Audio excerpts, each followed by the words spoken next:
Salamu zetu za dhati zipate kuwafikia ni popote mlipo, wapenzi watazamaji wa Kibenge TV. Matumaini yetu mpaka sasa bado mnaendelea salama salimini, na tunawakaribisheni kusikiliza awamu nyingine ya matangazo ya habari za matukio ya kila siku kwa yale ambayo yanaendelea kujiri katika nchi ya Jamhuri ya Kidemokrasia ya Kongo, na tukizungumzia masuala ya maendeleo ya kiuchumi na miundo mbinu muhimu.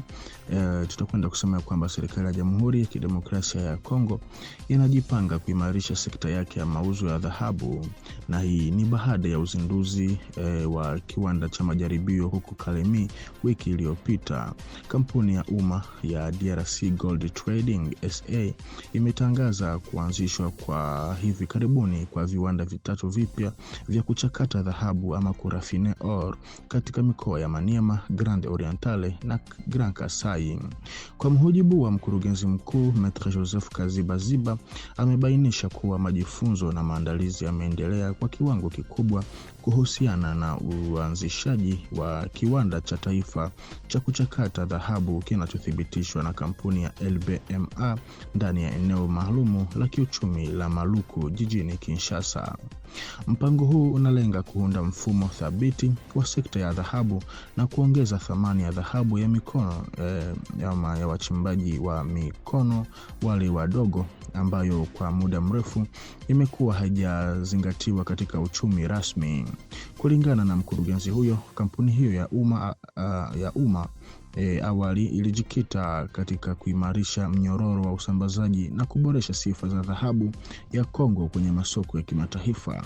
Ila sasa DRC Gold Trading SA inaelekeza juhudi zake katika kukuza mnyororo wa thamani kamili na kuunganisha sekta ya wachimbaji wadogo kikamilifu katika uchumi rasmi. Kupitia ushirikiano na Benki Kuu katika usambazaji wa dhahabu ya fedha, kampuni hiyo inakusudia kuwa chachu muhimu ya kiuchumi kwa taifa kwa kushika na kulinda rasilimali za dhahabu za kitaifa. Hatua hii pia inaendana na maono ya Rais wa Jamhuri ya Kidemokrasia ya Kongo ya kuthamini rasilimali za ndani na kuchochea uchumi.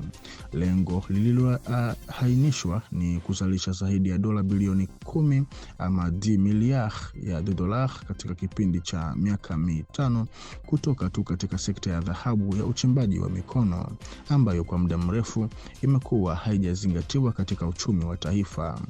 Kupitia upanuzi huu, DRC inatarajia sio tu kuongeza mapato yake ya madini, bali pia kuimarisha ufuatiliaji, uwazi na ushindani wa dhahabu ya Kongo katika masoko ya kimataifa. Huku baadhi ya wachambuzi kadhaa na wanaharakati wa kisiasa wakiendelea kuilaumu Rwanda chini ya uongozi wa Paul Kagame kwa kudumisha hali ya kutokuwa na usalama sugu mashariki mwa Jamhuri ya Kidemokrasia ya Kongo kwa madhumuni ya kulinda maslahi yao ya kiuchumi yanayopitiliza. Kulingana na wakosoaji hao, wanadai kuwa hali ya kutokuwa na usalama inazuia kuanzishwa kwa viwanda vya ndani vya rafineri ya madini nchini DRC, na hivyo kuendeleza utegemezi wa usafirishaji wa madini ghafi. Hali hii wanasema inachangia kuwepo kwa mitandao isiyo rasmi na ya kimataifa inayoruhusu uuzaji na uongezaji thamani wa rasilimali hizo nje ya mipaka ya Kongo.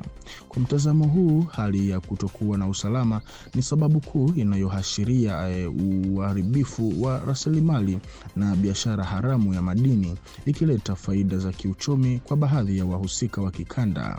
Ripoti za wataalamu wa kimataifa mara kadhaa zimesema kuna mitandao tata inayounganisha makundi ya wahasi, biashara haramu ya rasilimali na maslahi ya kiuchumi ya kimataifa. Hata hivyo, mashtaka haya yanakatalika vikali na serikali ya Kigali, ikisisitiza kuwa wasiwasi wake wa kisalama hasa uwepo wa makundi ya wahasi wanaotishia mipaka yake ndio msingi wa msimamo wake na ushiriki katika eneo hilo. Mjadala huu unaonyesha changamoto na ugumu wa masuala mashariki mwa DRC, ambapo usalama, maslahi ya kiuchumi na ushindani wa kisiasa wa kikanda vinachanganyika.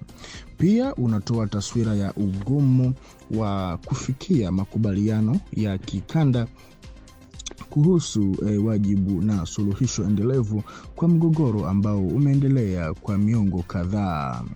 na kwa kile kinachotajwa kama makubaliano ya kusitisha mvutano kati ya Kongo na Rwanda kupitia mazungumzo ya Washington, kuna mjadala mpya ambao umesadikika kuibuka kuhusu utekelezaji wa makubaliano ya amani ya Washington kufuatia matamko yanayohusishwa na msemaji wa Rwanda yakieleza msimamo wa Rais Paul Kagame.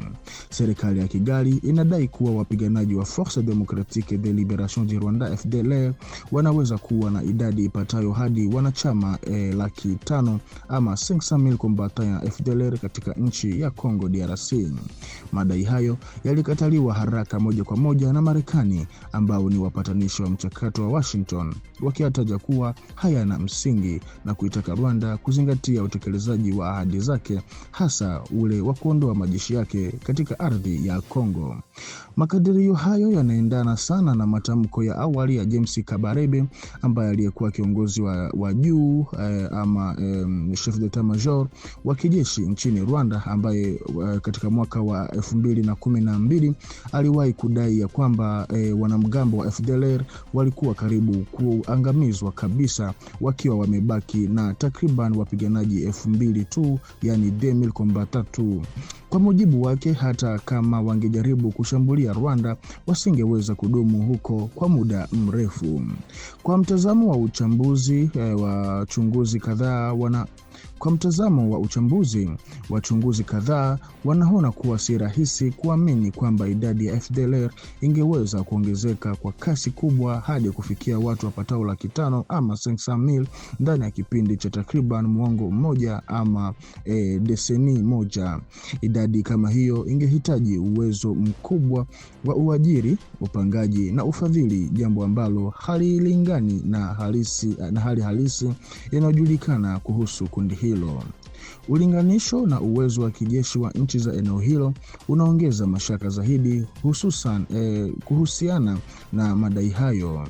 Jeshi pekee la Jamhuri ya Kidemokrasia ya Kongo FARDC linakadiriwa kuwa na takriban wanajeshi 100,000 ama 100,000 militaire, wakati jeshi la Rwanda linakadiriwa kuwa na karibuni wanajeshi 30,000 yani 30,000 militaire.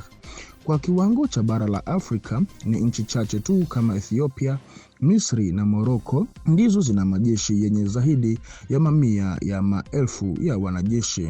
Katika muktadha huu, kuipa kundi la wahasi kama FDLR idadi ya watu wapatao 500,000 ama 500,000 kunaonekana kuwa jambo lisilo la msingi thabiti kwa wachambuzi wengi. Zaidi ya suala la takwimu, baadhi ya wataalamu wanaamini kuwa masuala yanayohusiana na FDLR pamoja na jamii za wenyeji kama Banyamulenge na makundi ya Watutsi mashariki mwa DRC yanaingia katika muktadha mpana wa kisiasa na kijiografia.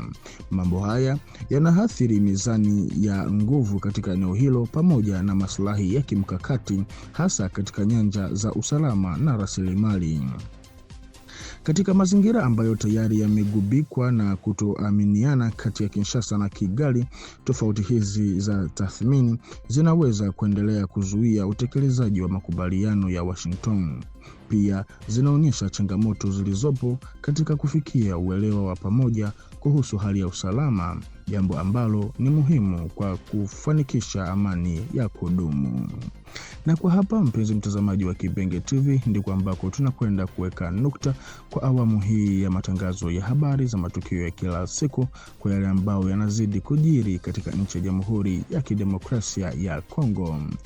Na tunakusihi ubaki sambamba nasi hapa kwenye channel yetu ili uzidi kufaidi zaidi habari moto kutoka kwetu. So tukutane kwa majaliwa kwa kuzidi kuhabarika zaidi. Asante.